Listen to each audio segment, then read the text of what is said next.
ओम गं गणपतये नमः। ओम श्री सरस्वते नमः।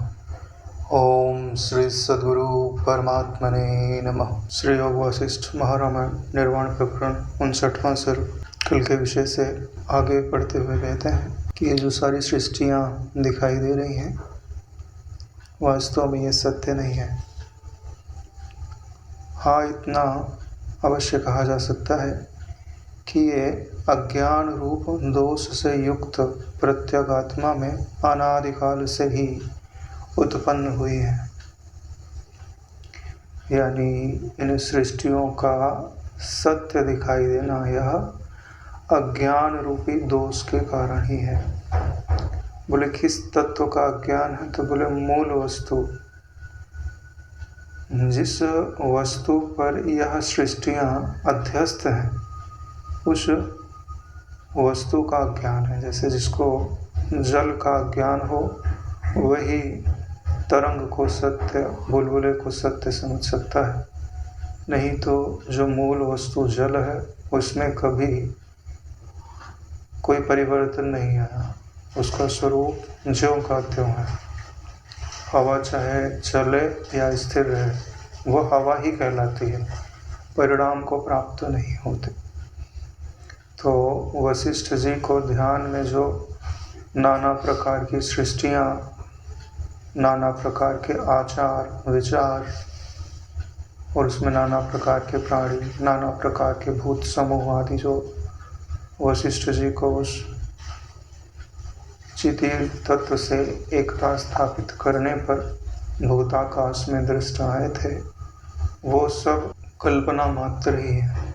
क्योंकि जब भी कोई दिखाई देता है, चाहे कहीं पर दिखाई दे, चाहे सूक्ष्म में दिखाई दे चाहे स्थूल में दिखाई दे, जब भी दिखेगा तब त्रिपुटी अवश्य बनेगी। यानी कुछ दिखेगा और कुछ दिखने को जानने वाला होगा और बीच में उनका ज्ञान होगा। और तो यह जो त्रिपुटी है वह बिना संबित के चमत्कार के दिखाई नहीं दे सकती। संबित 3 भागों में बटेगी तभी जो है ये त्रिपुटियाँ आपको अनुभव में आएंगी। तो अब तीनों सत्य हैं ऐसा तो हो ही नहीं सकता, क्योंकि जो सत्य वस्तु होती है उसमें अलगाव नहीं होता। बोलोगे कि अलगाव क्यों नहीं होता? तो सत वस्तु को अलग करने के लिए एक रेखा खींचनी पड़ेगी, तभी तो ये इधर ये इधर। तो वह रेखा आप किस चीज़ से खींचोगे? सत से खींचोगे कि असत से खींचोगे? बोले हम सत से ही खींचते हैं, तो रेखा नहीं है, आपके मन में सिर्फ कल्पना ही है। ये जो सत्य है वो मिट्टी की तरह थोड़ी है कि आपने मेड़ बना दी, इधर की ज़मीन हमारी उधर की ज़मीन तुम्हारी। वास्तव में सब ज़मीन ही ज़मीन है। तो जो आपको अलगाव मेड़ बनाने के कारण इधर और उधर लगता है वो काल्पनिक है, सत्य नहीं है। और मिट्टी तो स्थूल वस्तु है, इसलिए मेड़ तो दिखाई दे रही, और मेड़ पृथ्वी से कोई अलग वस्तु थोड़ी है। और जबकि सत तत्व में कोई पदार्थता नहीं है। अगले श्लोक में बोलते हैं, चिति के चमत्कार रूप आकाश में, यानी चिदाकाश में सैकड़ों समुद्र, सैकड़ों सूर्य, सैकड़ों आकाश, सैकड़ों मेरु आदि पदार्थों से भली भांति आक्रांत सप्तजाल के सदृश रजोगुण एवं तमोगुण से कलुषित होकर वे अनेक जगत भासित हो रहे हैं। यानी जो वशिष्ठ जी को अनेक जगत दिखाई दे रहे हैं उसका कारण क्या है? उनका कारण है चिति का चमत्कार। चिति के चमत्कार ने ही आकाशत्व को धारण कर रखा है। बिना आकाशत्व के कोई वस्तु दिखाई या प्रतीत नहीं हो सकती, चाहे कल्पना मानो चाहे सत्य मानो। कोई जगह तो होनी चाहिए जिसमें वो दिखाई दे रही हो। तो वह जो जगह है वो क्या है? बोले ज्ञान रूप आकाश। और ये जो नाना प्रकार के समुद्र हैं, सूर्य हैं, पदार्थ आदि हैं, इनमें रजोगुण और तमोगुण से ये कलुषित है। सतोगुण नहीं लिखा हुआ है क्योंकि सतोगुण शांति को निरूपित करता है।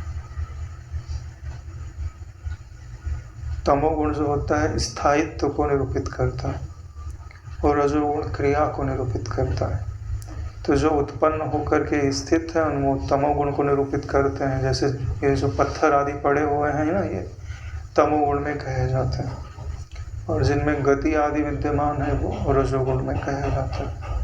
तो ये सब कैसे प्रतीत हो रहा है कि जैसे ये कोई जाल हो, सप्त जाल सा प्रतीत हो रहा है।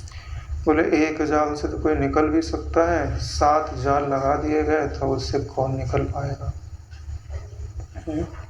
जैसे अपने यहाँ 5 तत्व और 2 और मिला दो, दिशा और काल, तो इन्हीं जो 7 जाल बन गए ना, 5 इंद्रियां और फिर दिशा की सत्यता और समय की सत्यता। तो ये एक तरह से क्या हो गए, 7 चीज़ें हैं जिसने चैतन्य का पांव पकड़कर उसको देह में जीवत्व में आहूत कर रखा हुआ है। इसीलिए बोल रहे हैं कि ये जाल से दिखाई दे रहे हैं। जाल बोलते ही उसी को है जो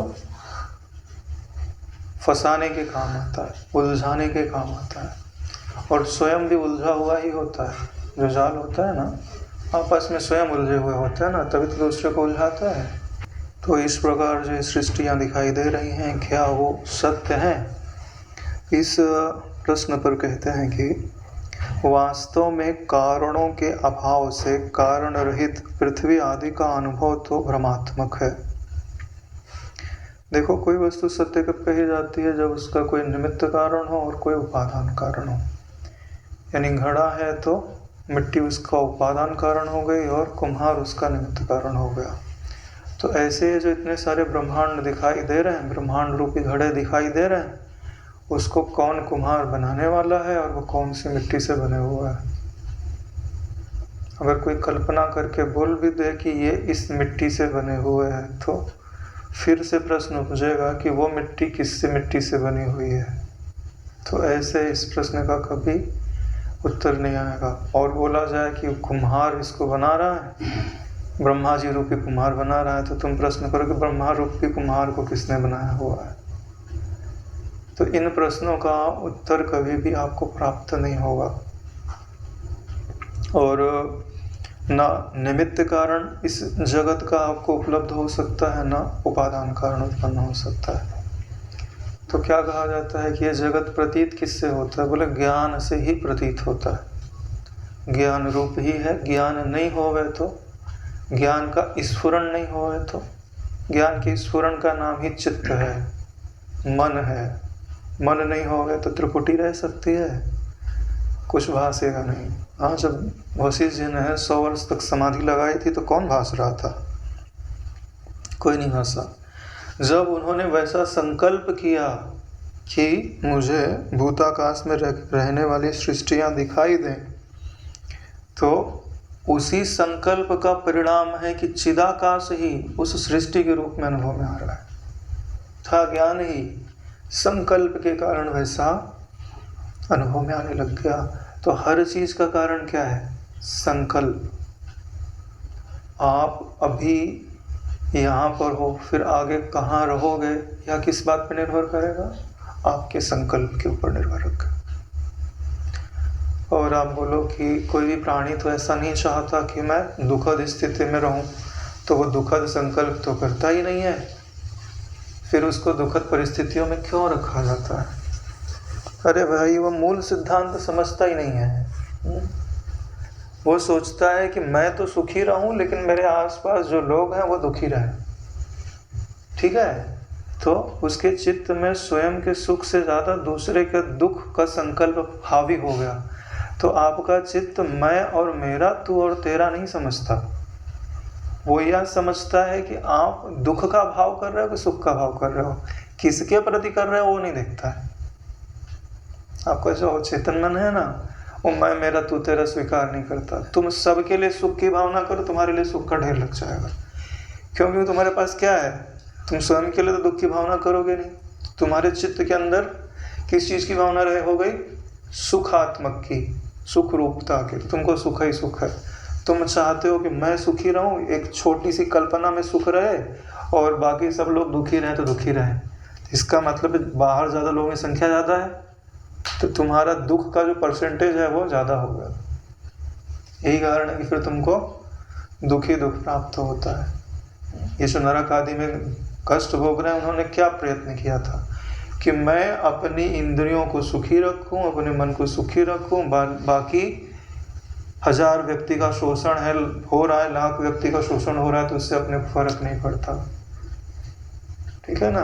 तो उसी का परिणाम है कि उनको इतना दुख मिल रहा है। उनको पता ही नहीं चल रहा है कि वो दुख के संस्कार संग्रहित कर रहे हैं, सुख के नहीं।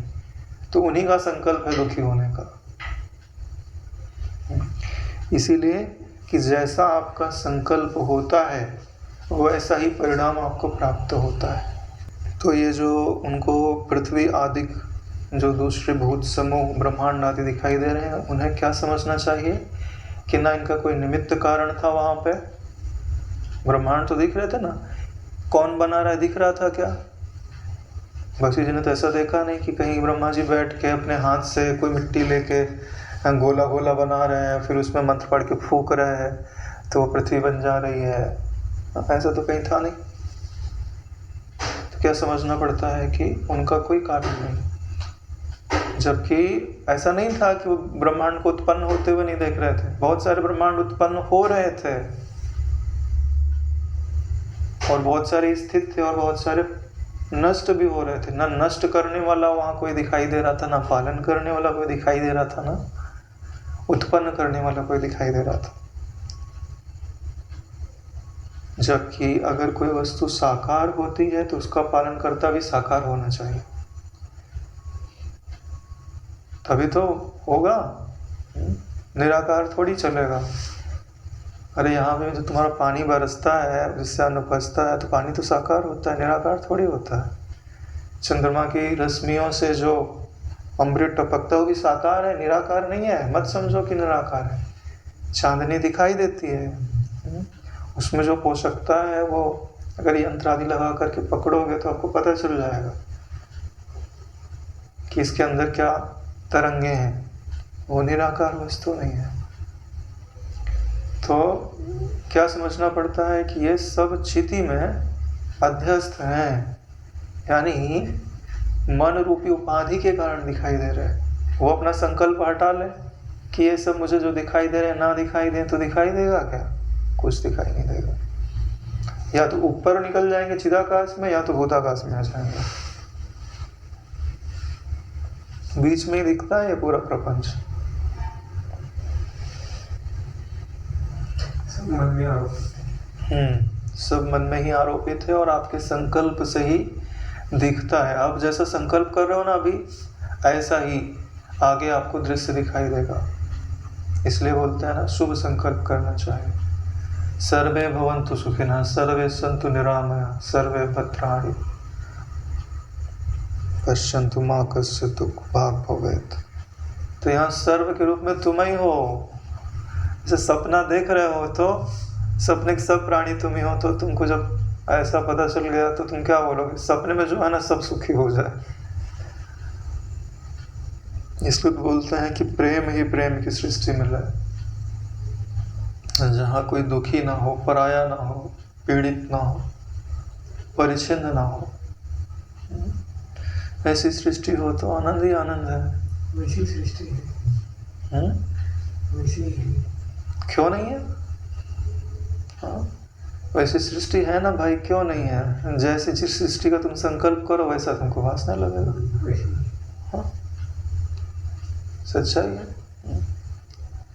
अरे भाई, जहाँ ये सप्तर्षि ऋषि लोक है वहाँ पे तो सब ऋषिगण निवास करते हैं, सभी तत्वज्ञ है ना? नहीं है? है भाई। तो जो आप अभी कल्पना कर रहे हो, आपके ऐसे ही कल्पना करने वाले कितने हो चुके हैं, तो उनके संकल्प में कहीं ना कहीं सृष्टि ऐसी स्थित अवश्य होगी। क्योंकि जो आपको लोक लोकांतर भासते हैं वो आपके ही संकल्प का परिणाम मात्र है। अगर और सरल करके बोले तो आपका ही एक दृढ़ स्वप्न है। जिसको हम सोचते हैं कि हम बड़े पुण्यों के द्वारा अर्जित कर रहे हैं, जिस दिन बोध होगा उस दिन क्या समझ में आएगा, अरे यार एक सपने से उठा के दूसरे सपने में डाल दिया। तो ये बात समझ में आ रही है कि ये जो ग्रह आदि हैं, दूसरे ब्रह्मांड आदि हैं, उनका कारण कोई नहीं है। कारण न होने के कारण वो भ्रमात्मक हैं। इसलिए ब्रह्म रूप अधिष्ठान की सत्ता लेकर वे सब जगत विद्यमान है। अगर ब्रह्म की अधिष्ठान रूप में सत्ता ना हो तो कोई भी भाषित नहीं हो सकता। इसलिए सारे जगत का जो अधिष्ठान है वो ब्रह्म रूपी सत्ता है। उसे ना लेकर वे अपने स्वरूप से तो है ही नहीं। अगर ब्रह्म रूप अधिष्ठान नहीं हो तो कोई ब्रह्मांड रहेगा? पर्दा ना हो तो कुछ दिखेगा? लगाओ प्रोजेक्टर आकाश में, देखो कुछ दिखाई देता है क्या? है ना? हवा भी हटा दो, ठीक, तब देखो हवा में तो टार्च मारने पे थोड़ा बहुत दिख भी जाता है। हवा भी हटा दो, कच्छू नहीं दिखेगा, कुछ भी भाषित नहीं होगा।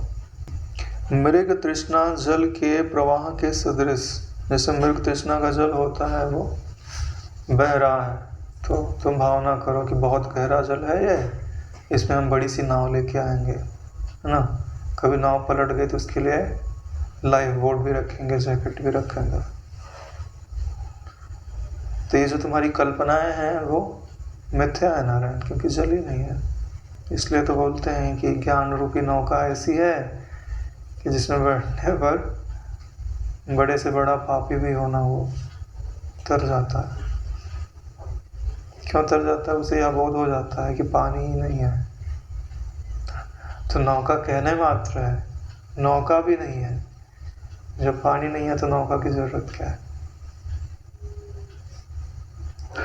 नौका नहीं है तो क्या जो सूख गया है उसको पार करना है चल के? बोले वो भी नहीं है। जहाँ तुम खड़े हो ना वहीं पे मंजिल है तुम्हारी। भ्रम ही था जो हमको इतने दूर लेके आया। मृग तृष्णा जल के प्रवाह के सदृश अथवा दो चंद्रयुक्त आकाश के वर्ण के ये जगत, जैसे आकाश में दो चंद्रमा दिखाई देता है भ्रम के कारण, वैसे ही ये जगत भ्रम रूप अनुभव से ही उत्पन्न हुआ है। यानी ये जगत आपको दिखाई दे रहा है ऐसे ही सम्यक दृष्टि ना होने के कारण, जैसे सम्यक दृष्टि होती तो एक ही चंद्रमा दिखता है, दूसरा नहीं दिखता, कारण ही ये जगत है वो आपको अनुभव में आता है। अतः ये सत्य रूप अधिष्ठान की सत्ता से सत्य रूप है। अगर अधिष्ठान की सत्ता देखोगे तो सत्य रूप से लगेंगे, यानी इसमें जो ज्ञान है, इसमें जो प्रियता है वो सत्य है, क्योंकि ये आपकी प्रियता को बताती है, आपकी ज्ञान रूपता का परिचय देती है। तो ये सृष्टि है वो एक तरह से दर्पण की तरीके की है कि जिसमें आपका ही परिचय मिल रहा है। सृष्टि नहीं होती तो आपको पता नहीं चलता कि मैं ज्ञान रूप हूँ। सृष्टि नहीं होती तो पता नहीं चलता मैं आनंद रूप हूँ, मैं सत्य हूँ, कैसे पता चलता? हाँ, तब तो फिर एक अद्वैत पद था ना, वहाँ कहने ना कहने का कोई प्रश्न ही नहीं था। अधिष्ठान की सत्ता से सत्य रूप है, लेकिन अगर उन पे ही अलग से अधिष्ठान छोड़ करके उनका विचार करोगे तो वो लोग क्या प्राप्त होंगे? असत्य, तीनों काल में नहीं है। चिति के संकल्प रूप आकाश में ही ऐसे ऐसे असंख्य जगत भाषित हो रहे हैं। चिति के संकल्प रूप आकाश में, यानी जगत कहाँ स्थित है? चिति के संकल्प में। जैसे आपके मन के संकल्प में आपके मन के पदार्थ स्थित है, वैसे ही समष्टि चिति के संकल्प में ये समष्टि आत्मक अनंत कोटि जो ब्रह्मांड है वो उसी में स्थित है। ये सब के सब वासना रूपी वायु से उड़ाए जा रहे हैं। आपका देह किससे उड़ता है? वासना रूपी वायु से ना। अभी यहाँ बैठे हो तो अद्वैत वासना है ना, अद्वैत वासना यहाँ लेके आई, द्वैत वासना कहीं और लेके जाएगी। तो जो अद्वैत की वासना होती है वो पूरी हो सकती है, द्वैत की वासना कभी पूरी नहीं हो सकती है। क्यों? क्योंकि अद्वैत तत्व का कभी अभाव नहीं है और द्वैत तत्व जो है वो बाधित भासमान है। ठीक है, कभी होगा कभी नहीं होगा, और जब नहीं होगा तब उसकी इच्छा होगी, और जब चला जाएगा तो उसका शोक होगा। तो इतना अगर बड़ा हृदय है तुम्हारा कि तुम ये सब सह सको, तो तुम द्वैत से प्रेम कर लो। जब द्वैत की इच्छा के कारण जो हृदय में जलन होती है ना, उसको सह सको, और फिर मिले तो उसके भोगने का परिश्रम सह सको, और जाए तो फिर सिर पीटना सह सको, तो तुम द्वैत से प्रेम कर लो। अगर ये सब सुख नहीं भोगना चाहते, ठीक है, तो फिर अद्वैत से प्रेम कर लो, तो फिर उसका कभी अभाव ही नहीं रहेगा, है ना। चाहे सो, चाहे जागो, चाहे सपना देखो, तीनों समय उपलब्ध है। चाहे यहाँ रहो, चाहे पाताल चले जाओ, चाहे नरक चले जाओ, चाहे स्वर्ग चले जाओ, सब जगह वह आपको प्राप्त रहेगा। न देश उसको छुड़ा सकता है, न काल छुड़ा सकता है, न कोई स्थिति ही छुड़ा सकती है। वो सदा सर्वदा आपको प्राप्त ही रहेगा, क्योंकि ज्ञान का कभी अभाव होता है क्या? और जो भी प्रतीत होगा वो सब ज्ञान से ही तो होगा, और उसको ग्रहण कौन करेगा? ज्ञान ही तो ग्रहण करेगा। तो तुम्हारा प्रियतम तुमसे कभी दूर जाएगा? नहीं जाएगा। बड़ी बात है कि हम अपने प्रियतम को पहचानना ही नहीं चाहते। नारायण, कई लोग बोल रहे थे कि आपका योग वशिष्ठ बहुत कठिन पड़ता है, समझ ही नहीं आता है। हाँ, मैंने तो विचार करके देखा था, ऐसी कोई कठिनता तो मुझे नज़र नहीं आ रही। लेकिन अगर आपकी रुचि नहीं है और आप उसमें समय नहीं देना चाहते तो कठिन हो सकता है। भाई एक आध वाक्य सुनेंगे फिर सोचेंगे कि काका का लिखना तो बच्चे के लिए कठिन ही होता है ना, लेकिन अगर समय दे तो फिर बाद में उसको हंसी आएगी कि मैं इस बात के लिए इतना परेशान होता था। जबकि पूरे वेदांत में बहुत ज़्यादा नई बातें नहीं हैं, मूल सिद्धांत वही के वही है। अगर एक बार आपको सिद्धांत क्लियर हो गया ना, तो फिर हाईवे पे गाड़ी है, फिर चाहे धीरे चलाओ तेज चलाओ, आपकी मर्जी की बात। लेकिन जिस चीज़ का कोई ऑप्शन नहीं होता ना, तो उसमें कठिनाई है कि आसानी है, यह देखने से कुछ काम नहीं चलता है। ठीक है, अब कोई ऑप्शन ही नहीं। जिसको प्यास लगी है ना, तो अब पानी बोले 5 किलोमीटर दूर मिलेगा, तब तक कहीं पानी नहीं है, तब उसके लिए 5 किलोमीटर दूरी नहीं है ना। हाँ, उसको पता है कि अगर यहीं रुके रहे और मैं थक गया हूँ, बड़ी परेशानी है, ऐसा बोलूँगा तो यहीं प्यासे ही मर जाऊँगा। इससे बढ़िया है कि चला ही जाऊँ 5 किलोमीटर दूर।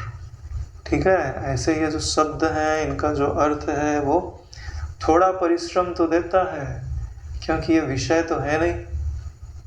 विषयों में जो सुख दिखाई देता है वो सम्मुख दिखाई तो देता है, मगर प्यास नहीं मिटाता। जैसे नकली पानी कहीं लगा दिया गया हो कि भाई यहाँ पानी है, और रेत ही हो, वहाँ पे पानी का खाली रिफ्लेक्शन ही हो, तो वहाँ जाके प्यास बुझ जाएगी तुम्हारी? नहीं।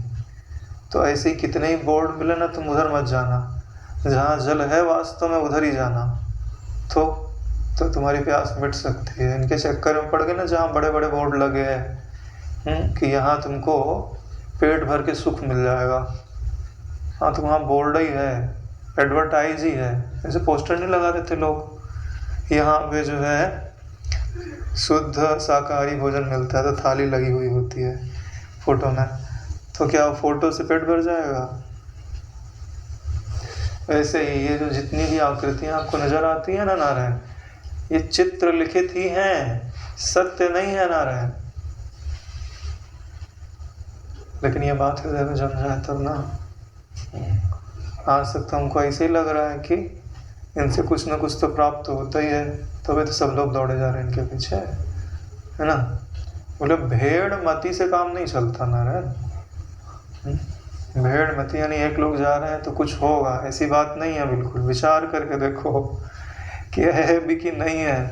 नहीं तो एक भेड़ कुएं में गिरेगी ना, तो दूसरी सोचेगी नहीं कि वो गिर गई है, मर गई है, मैं उधर कूदूं नहीं, वो भी कूद जाएगी। ऐसे ही है, घर आदि में थे तो माता पिता जिस पद से गए उधर ही अपने बेटे को लगाए रखना चाहते हैं। उन्होंने भी देखा है कि कुछ मिला नहीं, पूरा जीवन लग गया, लेकिन वो भी क्या करें, उन्हें उस तत्व का पता ही नहीं है। हाँ, तो ये सब के सब वासना रूपी वायु से उड़ाया जा रहा है। हमारा भी अंतःकरण वासना रूपी वायु से ही तोड़ रहा है, चेष्टाओं से विलुंठित हो रहे हैं। विलुंठित का मतलब होता है लुढ़कना, इधर उधर लुढ़क रहे हैं। परब्रह्म रूपी उदंबर वृक्ष के अंदर असंख्य देव दानव आदि जो मच्छर हैं वे ब्रह्मांड पवनों से झूम रहे हैं। उदंबर वृक्ष वही कूलर का वृक्ष है ना, उसको जो फल है उसके अंदर ही देवता दानव आदि है, मच्छर के रूप में है, और उसमें जो हवा रहती है उसी में झूल रहे हैं, इधर से उड़ रहे हैं उधर बैठ रहे हैं। भोग आदि विचित्र रसों से परिपूर्ण उसके फल हैं, और ब्रह्म रूपी उदंबर वृक्ष के ब्रह्मांड रूपी फल के भीतर देवदानव आदि रूप अनेक मच्छर विद्यमान हैं। तो उपमा किससे दी है? बोले मच्छर से दी हुई है। तो मच्छर का जो जीना होता है ना, वो कोई श्रेष्ठ नहीं कहा जाता। क्यों? क्योंकि उसका जीवन उसके लिए सुखद नहीं है। कोई श्रेष्ठ जीवन होता है क्या मच्छर का? श्रेष्ठ जीवन किसको बोलते हैं? स्वांतः सुखाय के लिए तो सभी प्रयास करते हैं। जो सबके सुख के लिए जिए उसका जीवन जीवन कहा जाता है, श्रेष्ठ जीवन कहा जाता है। नहीं तो है ना, बिच्छू भी जीवन जी रहा है, सांप भी जी रहा है, कोई वो उसको आदर्श जीवन थोड़ी मानते हैं, बोले इसका जीवन बिच्छू के जैसा है, तो वो कोई श्रेष्ठ जीवन नहीं माना जाता। जिसके बारे में ऐसा कहोगे वो गुस्से ही हो जाएगा, बोले बिच्छू क्यों बोल रहे हो मुझे। हाँ, तो मच्छर से उपमा दी है, मतलब इनका जीवन वो निरर्थक ही मानते हैं। क्योंकि जिसने सतोगुण का अभिमान कर रखा है वो हो गए देवता, और जिन्होंने तमोगुण का अभिमान कर रखा है वो हो गए दानव। तो जो अभिमान होता है ना, वो आपको उलझा के रखता है, सर्वात्म भाव में प्रतिष्ठित नहीं होने देता। चिदाकाश में ये सब जगत सुंदर स्वभाव वाले तथा सृष्टि रूप खिलवाड़ करने वाले विशुद्ध चिति तत्व रूप बालक के संकल्प नगर हैं। बालक का संकल्प नगर यानी जैसे बच्चा बैठ करके खिलौने बनाए मिट्टी के, तो उसके संकल्प में ही है ना कि मैं राजा बनाऊं। एक कहीं बालू है, कहीं राजा बना दिया, कहीं सिपाही बना दिया। फिर दो बच्चे है ना, बोले मेरा अच्छा है, बोले मेरा अच्छा है, बोले रुक, उसने हाथ मारा, सब बिगाड़ दिया, बोले मैं तेरा बिगाड़ देता हूँ, उसने उसका बिगाड़ दिया, फिर दोनों रोने लग गए। हाँ, तो इसी को क्या बोलते हैं? बोले बालक के संकल्प नगर। कुछ बिगड़ा क्या? बालू वहीं की वहीं पड़ी है। अब उनके चित्त में बड़ा भारी दुख कि इसने जो है मेरा बिगाड़ दिया। ऐसे ही है ये सब आपको बाहर का सब दिखाई दे रहा है ना, जो तत्वज्ञानी महापुरुष हमको बालक ही समझते हैं कि इसने जो ढेरियाँ इकट्ठा की हुई हैं, कोई आकर के डिस्टर्ब कर देता है ना, उसका धन आदि में जो बनाया हुआ है पुत्र परिवार धन आदि उसको विक्षेपित कर देता है। तो बोले तूने मेरा बिगाड़ दिया, मैं तेरा बिगाड़ दूंगा। दुश्मनी कर लेता है वो, उसका बिगाड़ देता है। तो कोई यहाँ जन्मता मरता तो है ही नहीं, पांचभूत तो वैसे के वैसे हैं। जो भी आकृतियाँ बिगड़ी थी तो उनका तो कोई मूल्य नहीं, कोई गिना ही नहीं जाता। आकृति का तत्व में कोई महत्व नहीं है। अर्जुन ने कितनी अक्षौणी सेना का विनाश किया? कोई नरक में गया क्या? कोई नरक में नहीं गया भाई। नर नारायण के रूप में पूजा होती है उनकी। तो आकृतियों का कोई महत्व नहीं है। इसीलिए बोल रहे हैं कि जो ब्रह्मांड आदि दिखाई दे रहे हैं वो बालक के संकल्प नगर के समान है। यानी बालक जैसे खिलवाड़ करने के लिए कुछ का कुछ बनाते रहता है और फिर उनको घर जाते समय बिगाड़ देता है, वैसे ही है चींटी के खिलवाड़ मात्र हैं। तो तुम भी समझो कि ये मेरे भी खिलवाड़ मात्र है। लेकिन खिलवाड़ मात्र कब अनुभव में आएगा? जब उनमें जो आसक्ति है ना वो व्यतीत हो जाएगी, उनसे कोई प्रयोजन नहीं रह जाए, तब चाहे बने चाहे बिगड़े। हाँ, जैसे तुम्हारा घर हो, ठीक है, और तुमने उसको बेच दिया, बेचने के दूसरे दिन उसमें आग लग गई। अब कोई दुख है? कोई दुख नहीं है। एक दिन पहले लगती तो मेरा सर्वस्व जल गया, सिर पिटता फिर, है ना। ऐसे ही है। बोले कि इस संसार का प्रलाप हो, निराश तुम कब करो? जब इसकी आसक्ति निकल जाए। तब तुमको रंच मात्र भी दुख नहीं होगा। अच्छा हुआ मिट गया, असत्य था ना। लेकिन कब असत्य था? जब तुमने इच्छा पहले निकाल ली। इच्छा नहीं निकालो तो जब हटाने लग जाओ तो आदमी सिर पीट के रोता है, मेरे घर का क्या होगा, मेरी मृत्यु हो रही है, मेरे बेटे तो निकम्मे हैं, खेती कौन करेगा, दुकान कौन चलाएगा, कैसे संभालेंगे, कैसे रहेंगे, इनको तो लोग ठग लेते हैं। ये वासना जो है पड़ी रह गई और जलने का समय आ गया। ये सब जगत मैं तुम यह आदि अभिमान बुद्धि बल से, सूर्य के दीप्ति बल से मिट्टी के खिलौनों के सदृश अत्यंत दृढ़ बनाए गए हैं। जैसे मिट्टी का खिलौना होता है तो उसको धूप में रख देते हैं तो पहले तो गीली रहती है, फिर सूर्य की दीप्ति पड़ी और बुद्धि बल से बनाया, बढ़िया हाथ नाक कान पाँव जो भी बनाया उसका बुद्धि बल का उपयोग किया कि सुंदर लगे। फिर उसको सूर्य के दीप्ति बल से यानी सूर्य की रश्मियों से उसको बराबर सुखाया। ये इसका अर्थ होता है इसमें कि जो आप तप करते हो किसके लिए? संसार की वस्तुएं बनी रहें उसके लिए, तो उससे संसार की वस्तुएं क्या हो जाती हैं? बोले दृढ़ हो जाती हैं। ठीक है, तो सूर्य का दीप्ति बल है उसको किससे समझना चाहिए? तप से समझना चाहिए। और इनको बनाने के लिए जो आप बुद्धि का उपयोग करते हो आपका बुद्धि बल है, उसी को यहाँ पे बुद्धि बल लिखा हुआ है। तो इससे क्या होता है? ये आकृतियां सुदृढ़ हो जाती हैं, लेकिन इनकी सुदृढ़ता सदा नहीं रहेगी। जितना आपने उनको ठोस बनाया उतना जब टूटेंगे तो उतना ही ज़्यादा दुख होगा, क्योंकि गीली मिट्टी में आपको क्या आशा थी कि कभी भी टूट सकती है, फूट सकती है, तो उसके प्रति आग्रह नहीं था। लेकिन जब आपने उसको पक्का बना लिया तो आपने आग्रह कर लिया कि ये रहनी चाहिए, तो अब बिगड़ेगी तो ज़्यादा दुख होगा ना।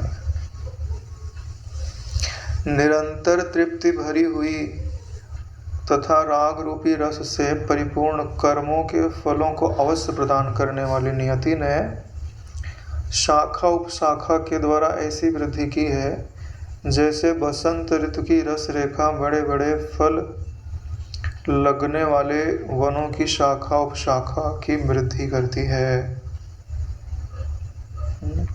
तो ये जो संसार है, कौन सा संसार है? बोले जो कर्म के फलों को देने वाला, राग रूपी रस से भरा हुआ, और हमको लगता है कि हमको निरंतर तृप्ति देगा, ऐसा जो संसार है इसकी जो शाखाएं प्रशाखाएं हैं, इसकी शाखा प्रशाखा क्या होती पता है? ये जो विषय रूपी कोपले हैं यही आगे जा करके शाखा बन जाती है। जैसे मेरी दुकान हो, कोपल है, फिर यही आगे बढ़ती जाएगी, और इसको बढ़ाएगा कौन? इसके कर्म, उनके पीछे कर्म जो इच्छाएं हैं वही उसको पोषित करेंगे। उदाहरण किससे दिया हुआ है? बसंत ऋतु में जैसे रस भरपूर होता है तो पेड़ पौधे अच्छे पनपते हैं, बसंत ऋतु में फूल आदि बहुत खिले रहते। सृष्टि को बतलाने वाली श्रुति की दृष्टि से तो उनका कर्ता ब्रह्मा ही है। यानी ये जो श्रुति है उसमें हर प्रकार के चीज़ें मिल जाती हैं, कर्मकांड की भी, उपासना की भी और ज्ञान कांड की भी। तो उसमें सृष्टि आदि की सत्यता होगी तभी तो कर्मकांड करेगा, तभी तो नियम का पालन करेगा। तो उसके भी मंत्र आदि जो है वो श्रुति में मिल जाते हैं। इसलिए क्या बताया जा रहा है कि सृष्टि को बतलाने वाली श्रुति की दृष्टि से उन सब का कर्ता ब्रह्मा ही है। यानी क्या कहा जाएगा? ब्रह्मा जी ने इन सबको बनाया हुआ है। लेकिन जब आप ज्ञान कांड में जाओगे तो क्या दिखाई देगा? क्या बोलेंगे? अपूर्वम अनपरम स्वयं ज्योतिर्निरामयम विरजम परमाकाशम ध्रुवम आनंदम अव्ययम। ऐसी जो श्रुतियां हैं उनमें सबका कर्ता कौन है? बोले कुछ उपजा ही नहीं तो कर्ता काहे का बोलते हो? तो ब्रह्मा जी कैसे कर्ता हो सकते हैं?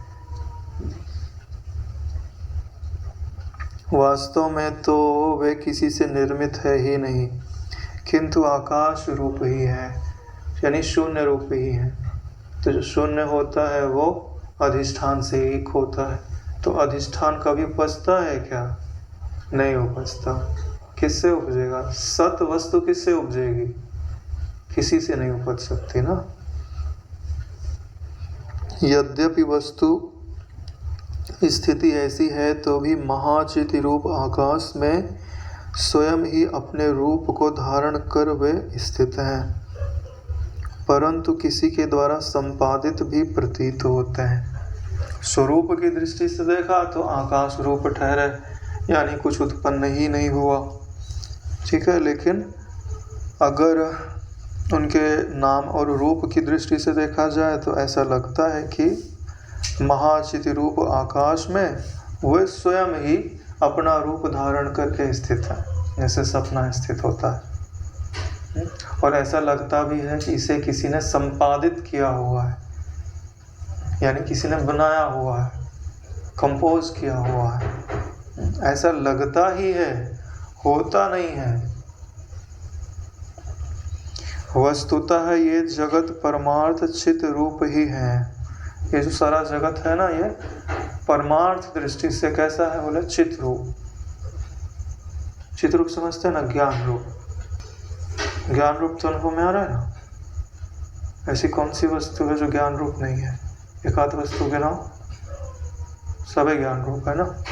तो सभी वस्तु चिद रूप हो गई, और जो वस्तु चिद रूप होगी वो वस्तु चिदात्म से होगी। सूर्य और सूर्य की रश्मियाँ अलग अलग हो सकती हैं क्या? नहीं ना। तो जो साक्षी तत्व है वह ज्ञान का भंडार है, शुद्ध ज्ञान है भाई, और उसी की ये जो रश्मियाँ हैं वही नाम रूप से भासती हैं। जो जल दिखाई देता है सूर्य की रश्मियों में दिखाई देता है। तो ये नाम और रूप जो प्रतीत हो रहा है, किसमें प्रतीत हो रहा है? दृष्टा की दृष्टि में प्रतीत हो रहा है। तो दृष्टा क्या अपनी दृष्टि से अलग होता है क्या? नहीं अलग हो सकता। हाँ, कभी बोलो कि सूरज को तुम रख लो, रश्मियों को हम रख लेते हैं, संभव है? दीपक को तुम रख लो, दीपक का उजाला हम रख लेते हैं, नहीं संभव है ना। तो ऐसे ही दृष्टा और दृष्टि को अलग नहीं किया जा सकता।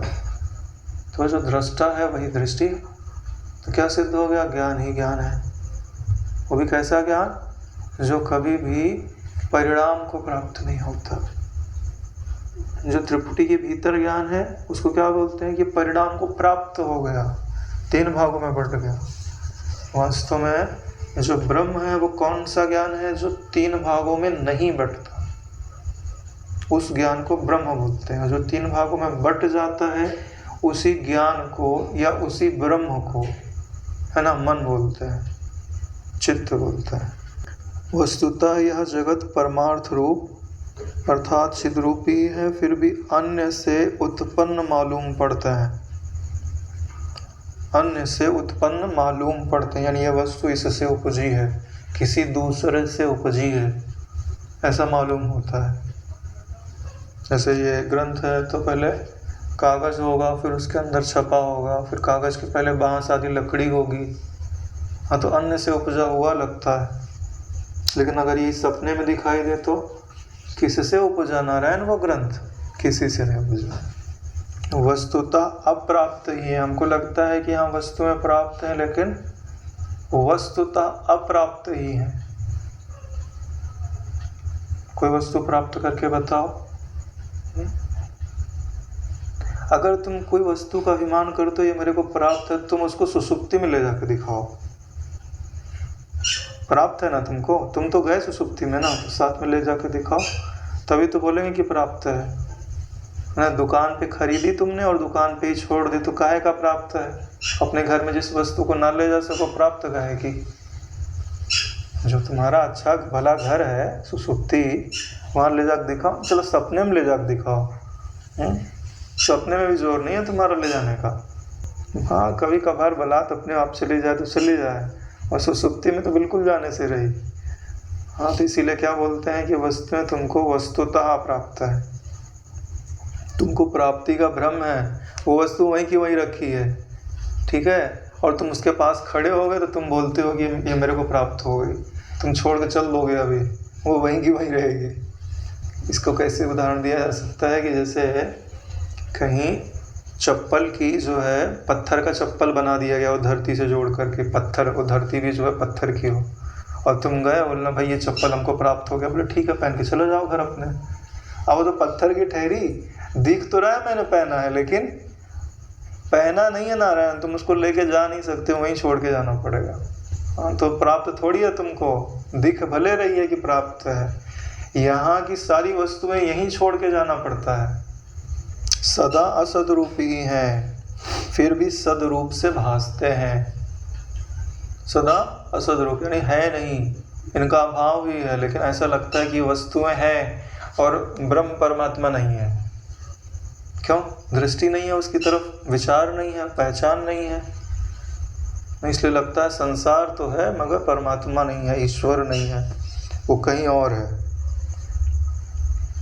कहीं और है। इस बात पे विश्वास हो जाता है, यहाँ है इस बात पे जल्दी विश्वास नहीं। भुवनों की 14 संख्या, केवल देव योनियों की संख्या से 10, मनुष्य आदि एक एक जाति को लेकर एक या यों भिन्न भिन्न तरह के भूत समूहों से युक्त वे अनेक होते हुए भी जगत फिर एक ही रूप के हैं, किंतु दूसरे रूप के भीतर और बाहर उत्पन्न होते रहते हैं। तो यह जो जगत है, इसको चाहे भुवनों की दृष्टि से बोल दो कि 14 है, देवताओं की दृष्टि से बोल दो कि 10 है, मनुष्य आदि इधर देखते हैं तो सब मनुष्य मनुष्य दिखते हैं, तो लगता है कि एक ही जाति, मनुष्य जाति की ही इधर प्रधानता है। तो ऐसे जो जगत हैं वो अनेक प्रकार के भिन्न भिन्न भूत समूहों से युक्त हैं, और ऐसा लगता है कि एक भूत प्राणी है, कुछ भूत उसके बाहर है, कुछ भूत उसके अंदर है। जैसे हम लोग बैठे हैं तो ऐसा बोलते हैं मुंह में बैक्टीरिया आदि है, तो हमको लगता है हमारे मुंह के अंदर है, और दूसरे जो घूम रहे, नीलगाय बाहर घूम रही है तो लगता है वो बाहर है। तो ऐसे लगता है कुछ प्राणी भीतर है, कुछ प्राणी बाहर है, लेकिन ये सब लगता ही है नारायण, वास्तव में ना कोई बाहर है ना कोई भीतर है, एक ही निर्विकार सत्ता, आनंद में सत्ता नित्य वर्तमान है, वही तुम्हारा अपना स्वरूप है। उसी को मैं के रूप में सदा चिंतन करना चाहिए कि वही मैं हूँ, वही आत्म तत्व निर्विकार तत्व मैं हूँ। ऐसे बोलते बोलते तुम्हारी वृत्ति आनंद से, शांति से, अद्वैतता से भर जानी चाहिए। ऐसा हो कि तुम समाधि को प्राप्त हो गए, सम आदि को प्राप्त हो गए। इसमें अहंकार जीवित नहीं रह सकता नारायण, किसी का रहता हो तो बताओ, है ना। इंस्ट्रूमेंट है हमारे, अभी के अभी सर्जरी कर देता है। हाँ, लेकिन फिर फरियाद नहीं करना पड़ेगा आपको कि, क्योंकि भाई जब ऑपरेशन होता है ना तो पीड़ा तो अवश्य होती है ना। तो जब अहम रूपी गांठ काट के निकाली जाएगी तो थोड़ी पीड़ा तो सहनी पड़ेगी, और एक बार सह लोगे तो फिर रोज़ रोज़ की पीड़ा नहीं रहेगी। जो ये बातें बताई जा रही इसमें संशय नहीं होना चाहिए। अगर संशय है तो प्रश्न करना चाहिए, तो प्रश्न करना चाहिए तो उत्तर सुनने का सामर्थ्य भी होना चाहिए, क्योंकि उत्तर चोट अवश्य करेगा। अगर उत्तर सही होगा ना तो चोट लगेगी। क्यों? क्योंकि उत्तर किस लिए दिया जा रहा है? अहंकार की निवृत्ति के लिए। इसलिए जल्दी कोई प्रश्न नहीं करता है। क्यों नहीं करता है? क्यों? क्योंकि उसकी मान्यता कहीं कट गई तो उसको डर है, जो मैं समझता हूँ उससे अलग अगर उत्तर आया तो मेरी मान्यता तो कट जाएगी। यद्यपि वे सब जगत नरक स्वर्ग पाताल बांधो मित्र रूप बड़े बड़े समारोहों से आक्रांत हैं। वर्ड क्या यूज कर रहे हैं? आक्रांत हैं, यानी उनको दुख दे रहे हैं। यानी इन बड़े बड़े समारोहों को होने के कारण, स्वर्ग नरक होने के कारण उनकी कोई शोभा वोभा नहीं है। ये वहाँ के प्राणियों को दुख देने के लिए बनाया गया है। अरे बोले स्वर्ग भी दुख देने के लिए बनाया गया है? अरे भाई परिणाम में तो दुखदाई ही है ना। तुम्हारा पुण्य पूरा खाली कर दिया, और पूरा खाली कर दिया, और जब इतना बड़ा भारी सुख और उससे जब तुमको हटाया जाएगा तो तुमको उतना ही बड़ा भारी दुख होगा ना। रहा सुख भी दुख का ही आयोजन है। दुख तो दुख ही है, जिसको हम सुख समझते हैं वो भी परिणाम में दुख ही नज़र आता है। एक जगह तो मैंने ऐसा भी पढ़ा था कि किसी व्यक्ति ने पूर्व जन्म आदि देखा होगा, तो उसको पता चला कि मैं पूर्व में तो अग्निदेव था, और भी मनुष्य हो करके धरती पे रह रहे। हालांकि धरती पे उन पुण्यों के कारण गुरु प्राप्त हैं, उनको साधना आदि कर रहे, लेकिन फिर भी मनुष्य तो होना पड़ा, ऐसा उन्होंने लिखा है। ऐसा भी हो सकता है नारायण कि अगर तत्वबोध ना हो, ये कोई हार्ड एंड फास्ट रूल नहीं है कि जो देवता है वो ज्ञानी ही होंगे या अज्ञानी ही होंगे, ऐसा कोई नियम नहीं। कोई भी ज्ञानी भी हो सकता है और अज्ञानी भी हो सकता है। ये सब क्षीर सागर के जल के सदृश चारों ओर स्नेह सार से पूर्ण, तरंगों के सदृश क्षणभंगुर। जैसे क्षीर सागर होता है ना, तो बोलते हैं कि उसमें स्नेह यानी प्रीति रूपी सार से पूर्ण है। वैसे भी लक्ष्मी जी वहाँ निवास करती हैं, क्षीर सागर में विष्णु भगवान भी निवास करते हैं। तो विष्णु भगवान को तो छोड़ ही दीजिए, लक्ष्मी जी में तो सबकी प्रीति रहती है। तो एक तरह से क्षीर सागर जो क्या हो गया, धन आदि ये जो भौतिक संपदाएं होती हैं उनकी प्रीति से युक्त है। तो ये सारा जगत ऐसे ही तो है। अगर इस संसार को क्षीर समुद्र समझ लिया जाए तो सभी जागतिक वस्तुओं की प्रीति से, उनके राग से पूर्ण है। लेकिन इतना सब पूर्ण होने पर आगे क्या बोले, बोले तरंग के समान क्षणभंगुर है। दोष यही है, ऐसा नहीं है कि अगर ये सब सुंदर होते फिर भी इनको असुंदर बताया जा रहा हो, ऐसा कुछ नहीं है नारायण। द्वेष नहीं है ईश्वर को इस जगत से, वो सच्चाई बता रहे हैं।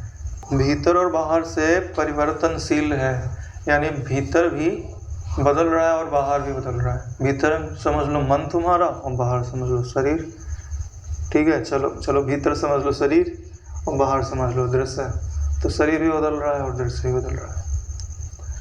तो अगर शरीर बदल रहा है और दृश्य भी बदल रहा है, तो हम जो आशा करते हैं वो बाहर के पदार्थों की नहीं करते। तो नारायण बदल जाएगा तो आशा टूट जाएगी ना।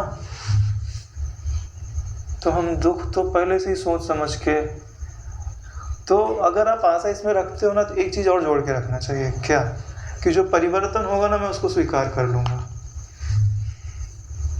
इसीलिए बोलते हैं बुद्धि का फल क्या है, अनाग्रह।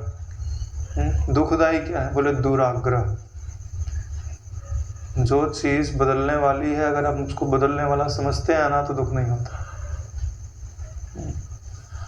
रोज सूरज डूब जाता है, अपन कहाँ शोक करते हैं। अभी लाइट चली जाए परेशान हो जाएंगे, क्यों? क्योंकि हमारी आशा है कि लाइट नहीं जाएगी, हाँ, और हमको पता है कि सूरज इतने समय डूब जाएगा। आत्मा रूपी सूर्य के तेज के अंदर वे केवल आभास रूप हैं, यानी ये सब आत्मा रूपी सूर्य के तेज के अंदर ही हैं। और कैसे हैं, बोले आभास रूप हैं। वायु के स्पंदन की तरह वे सब स्वतः उत्पन्न हुए हैं। जैसे हवा स्वयं चलती है और चलती है तो महसूस होती है, ऐसे ही ये जगत उस आत्मा में स्वतः ही, यानी बिना किसी निमित्त या उपादान कारण के ही। और जो चीज़ स्वतः उत्पन्न होती है ना, भ्रम ही होती है, कहीं कारण नहीं है ना कोई। अब तुम बोलोगे कि लिखा रहता है स्वयंभू ब्रह्मा स्वयंभू मनु, तो क्या वे भी ब्रह्म मात्र हैं? हाँ, तो भाई तत्व की दृष्टि से तो ब्रह्म ही मात्र है। उनकी जो आकृति है वो ब्रह्म मात्र है, और उनका जो तत्व है वो तो शाश्वत है। अगर क्योंकि उनकी आकृति सदा रही क्या? नहीं रही, तो नारायण कसौटी पे तो, सत्य की कसौटी पे तो खरे नहीं उतर रहे, तो असत्य ही कहे जाएंगे ना। और इसमें तो पक्षपात नहीं किया जा सकता।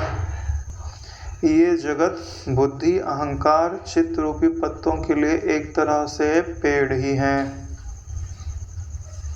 कौन पेड़ है?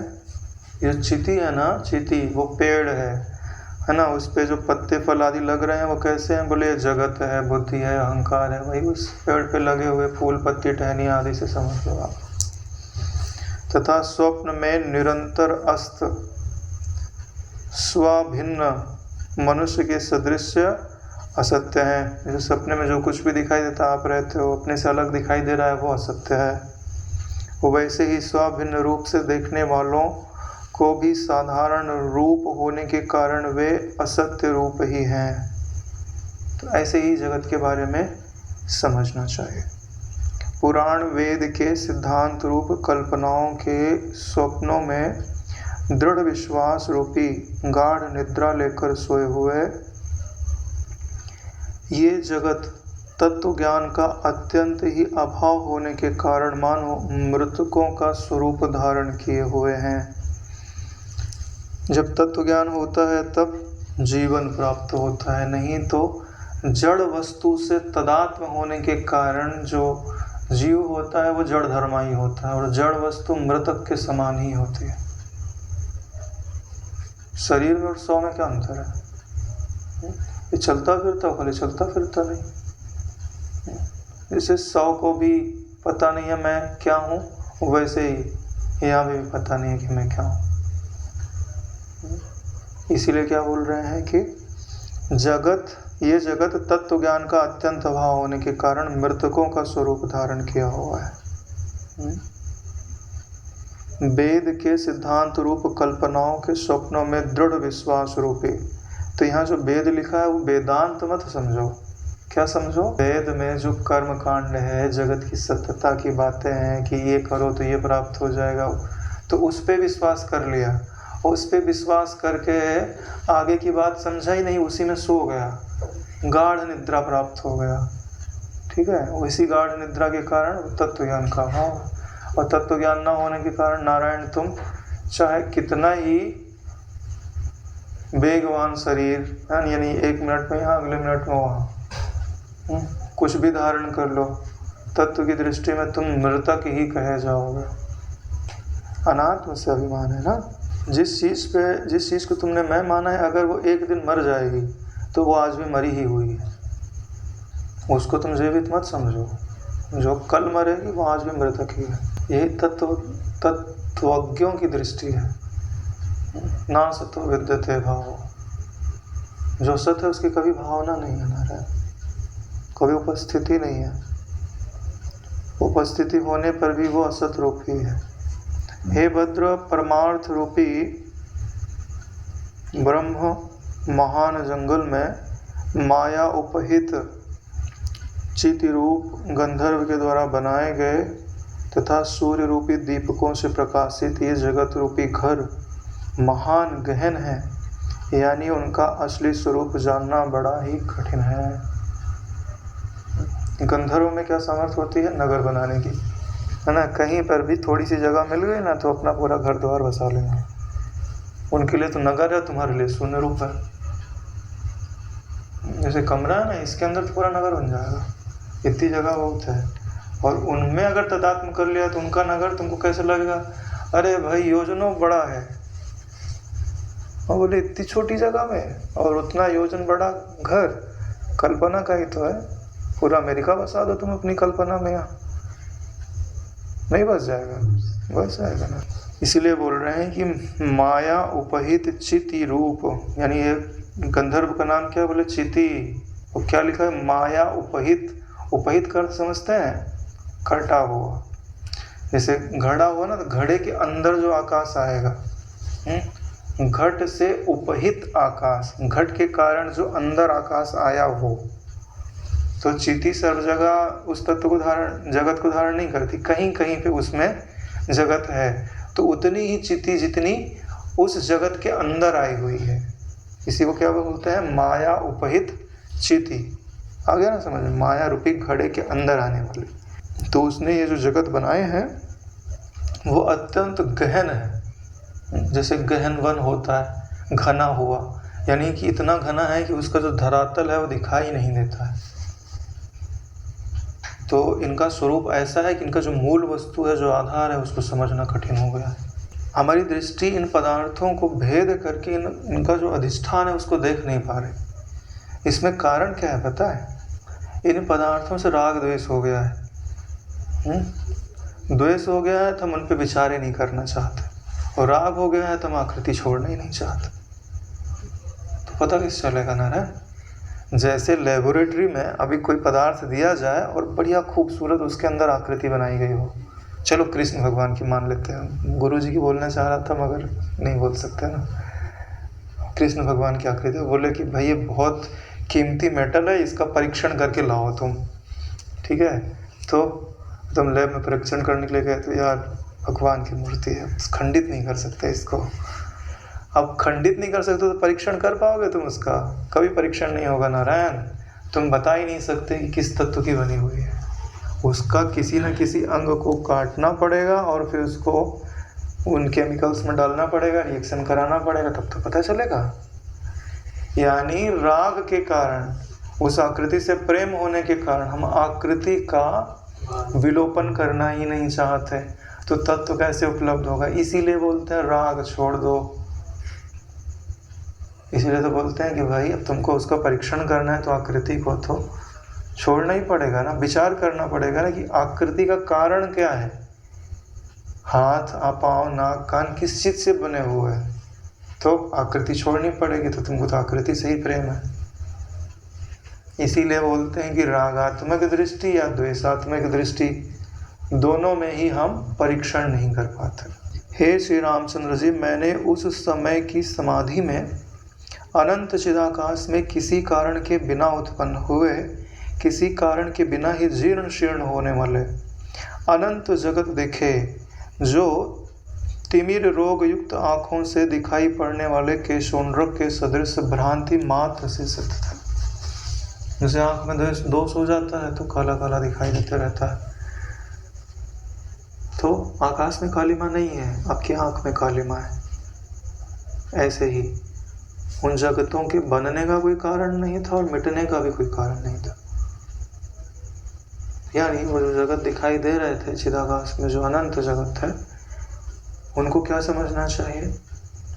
ब्रह्ममात्र। ब्रह्ममात्र मतलब मन रूपी उपाधि के कारण दृष्टा की दृष्टि में ही कल्पित है।